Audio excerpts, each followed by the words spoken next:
নিজের জীবনটাকে সুন্দর করার জন্য কয়েকটা ধাপ আছে। এর প্রথম ধাপ হইল আপনি ধর্ম, আপনি যেখান থেকে যে যার ধর্ম পালন করেন ওই ধর্মটা ঠিক মতো পালন করেন।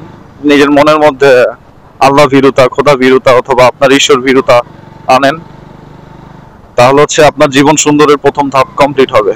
এবং এর দ্বিতীয় ধাপ হচ্ছে আপনার পরিবার।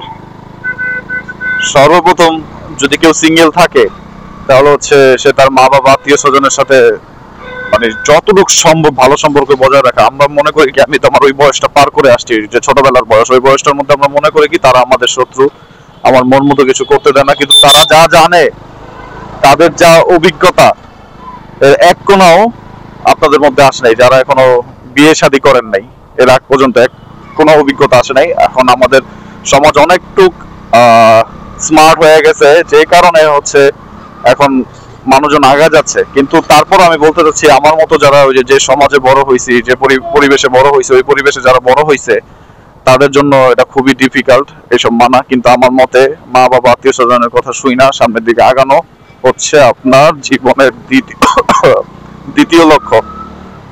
ওইটা করলে আপনার জীবন হিউজ পরিমাণ সুন্দর হবে। এখন হচ্ছে বলতে পারেন যে আমার তো এরকম টাকা পয়সা নাই, আমার পরিবারের টাকা পয়সা না। ভাই, টাকা পয়সা ম্যাটার না, ম্যাটার হচ্ছে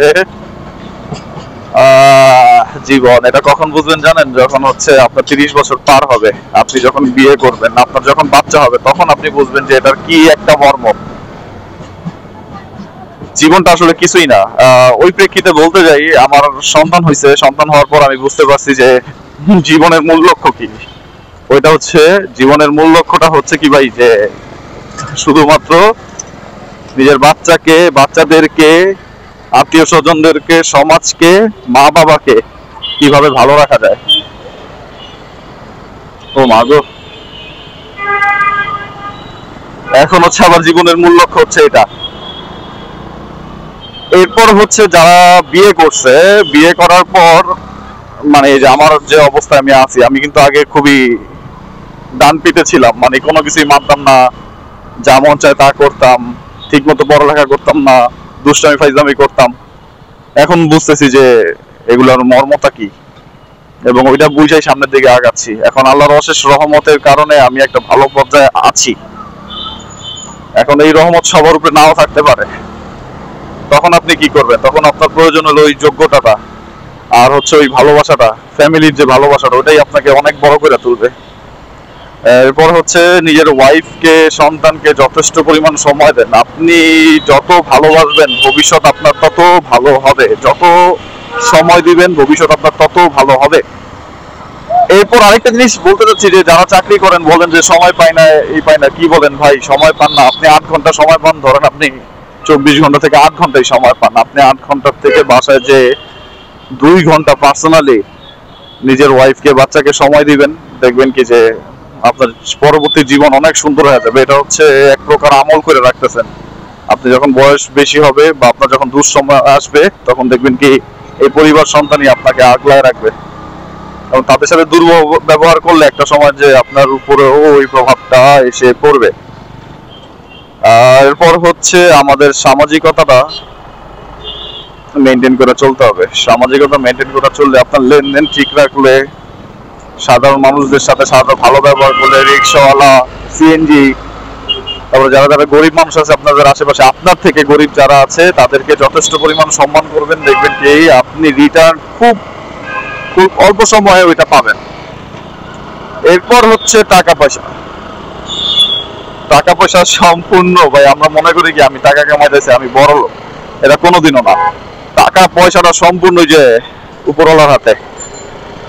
উপরওয়ালা যদি চায় আপনি বড় লোক হবেন, আপনি পড়ালেখা না কইরাও, চাকরি বাকরি না কইরাও, ব্যবসা না কইরাও আপনি বড় লোক হবেন রাতারাতি।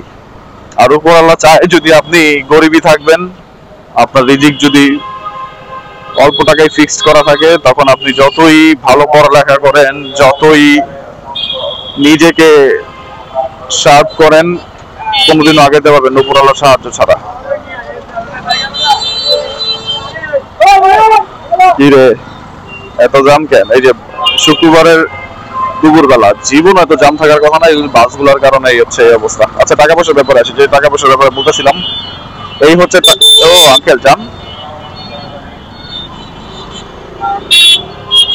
এই হচ্ছে টাকা পয়সার বিষয়। তারপরও এর মানে এই না যে আপনি একদম আল্লাহর উপর ভরসা করে ছাড়া রাখবেন, আপনার রিজিকে যা আছে আপনি চেষ্টা করে যাবেন। চেষ্টা যদি সঠিক হয়, সৎ হয়, আল্লাহ তাআলা আপনাকে অবশ্যই অবশ্যই একটা বড় পর্যায়ে নিয়ে যাবে। আর আপনি যত ছোট থেকেই শুরু করেন না কেন।